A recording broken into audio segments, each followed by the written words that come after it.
Okay, let us start.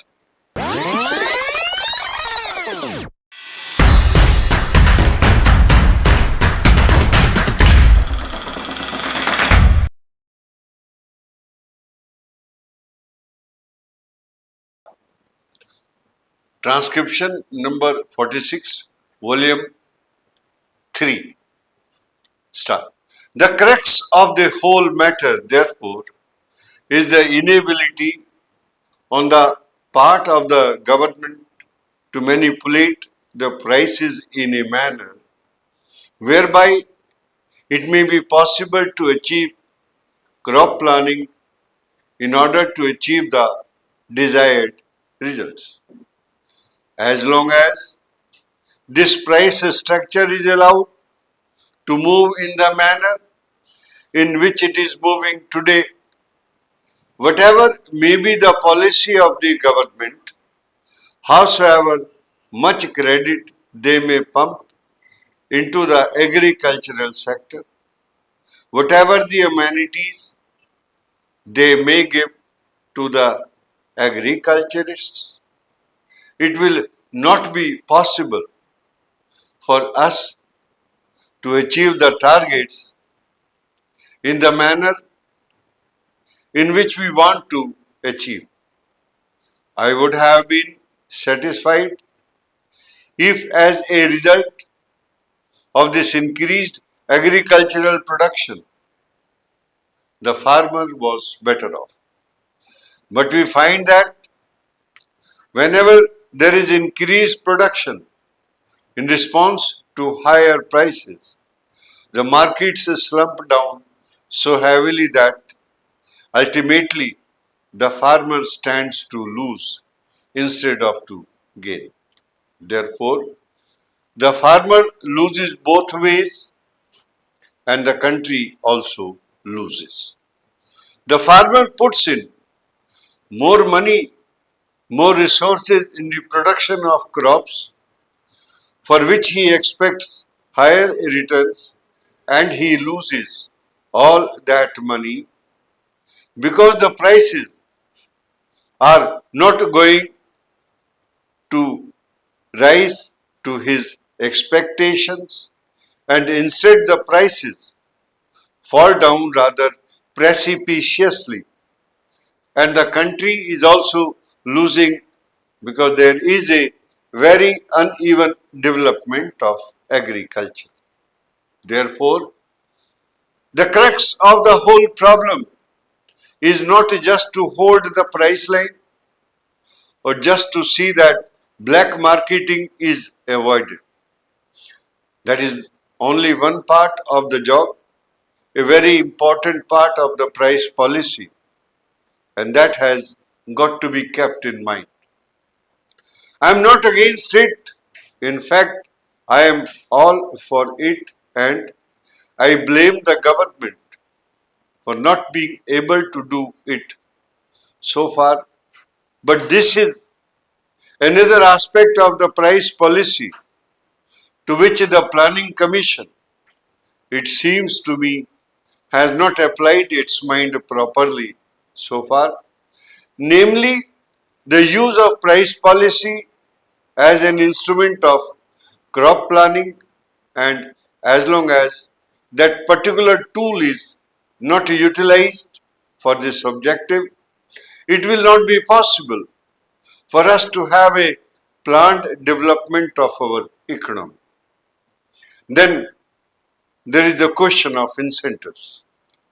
We are now told every time that unless incentives are given, it will not be possible for us to develop our economy.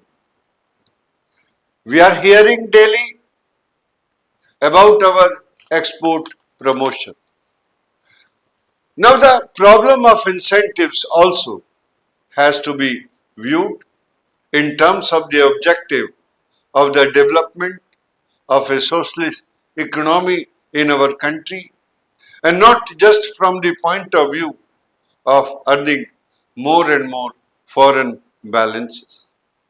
I am not in any way belittling the problem of foreign balances, but ultimately the problem of foreign balances has significance and meaning only in terms of the objectives that the 10th plan has set before it. Therefore, when we are talking of incentives, in order to earn more, when we are talking and foreign balances, we have also to think of incentives in terms of achieving the objectives that we have got in mind. I was therefore disappointed to read the speech of the planning minister as he said, as a planning minister at the Indian Labour Conference, in which he seems to have indicated a new approach to the problem of wages.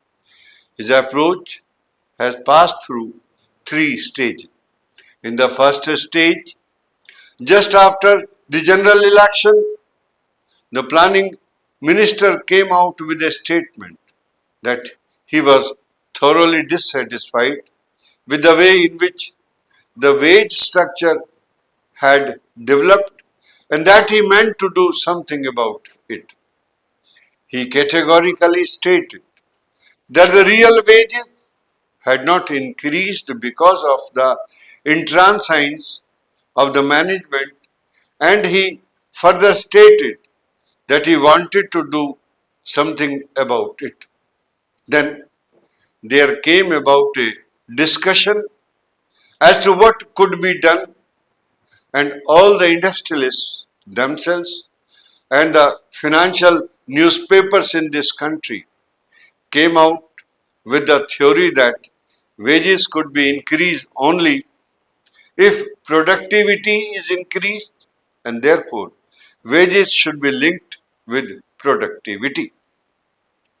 That was the second stage, namely increased productivity and wages will be increased. That was the slogan, or that was the principle which was accepted even by the industrialists. But what do we find in the speech of the planning minister to the Indian Labour Conference?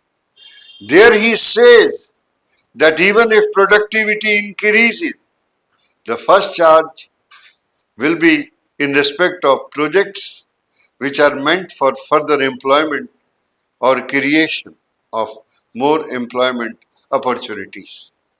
That means even if productivity increases, it is not that the workers will immediately benefit in terms of higher wages, so that it may be possible for them to improve their standard of living a little bit. Even if productivity rises, the fruits of productivity will go to schemes for creating further employment opportunities in the country. How long are the workers to wait, and what exactly will be the stage at which it can be stated that enough employment opportunities have been created and therefore the stage has come for increased wages. Madam, you are aware that when this life business was nationalized in the year 1956, great expectations and great hopes were entertained by all members of Parliament. In the statement of objects and reasons relating to that measure, the finance minister stated that nationalization was necessary and even imperative to achieve the broad objectives of increasing insurance business, to take it to larger areas, including the rural areas, and to give greater returns to policy holders. That is all. This dictation was at 90 words per minute. And if you need any help or assistance, please write in comments box or contact me on my mobile number.